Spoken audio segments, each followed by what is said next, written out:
Hello and welcome to the introductory video lecture for Chapter 12, Distributed Databases. This is interesting. This is an interesting chapter because it's the first chapter that is really pretty much purely online. The information you get in the textbook is maybe a 2.5, 3-page overview of the information. The rest of the information is provided by the author, publisher, as a PDF on their website. Of course, since you're taking this in Blackboard, I have already provided the link to the PDF in our course in Blackboard.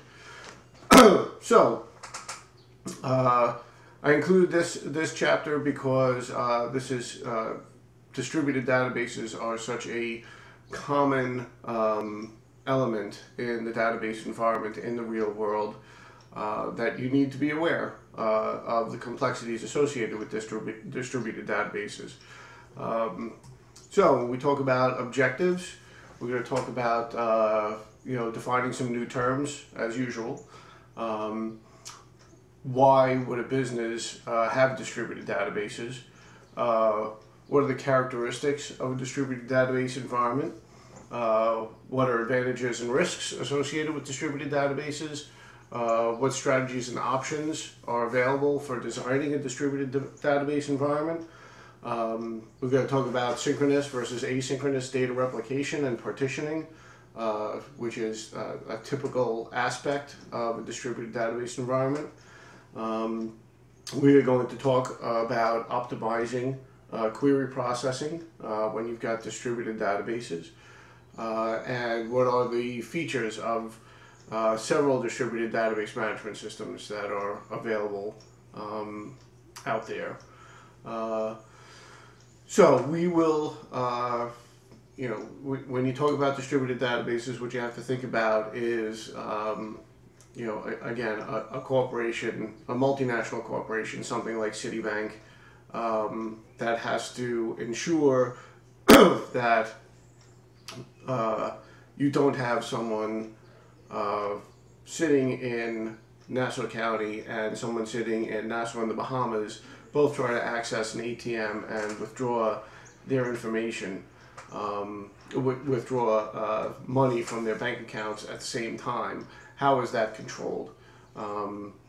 So you can imagine why was the World Wide Web created? The World Wide Web was created out of fears of a nuclear attack, that our communication systems would be destroyed by nuclear attack. So it's really about redundancy. It's about being able to survive attacks, much like the World Wide Web. So what we're talking about now is having a distributed network of databases that all talk to each other, that all keep each other in sync, and therefore is in a very, very complex environment, but necessary for a lot of major corporations. Something like Citibank can't have one server sitting, somewhere in New York City that all of the global transactions talk to. That is absolutely ridiculous to even think that could possibly happen. So what happens is, they've got a server in New York City, they have a server in DC, they have a server in Minneapolis, they have one in LA, they've got one in Mexico City. So they've got the servers all over the world. A lot of them all talking to each other in real time. So when we talk about distributed databases, that's really the environment we're talking about. And that would be the end of the introductory video lecture associated with distributed databases.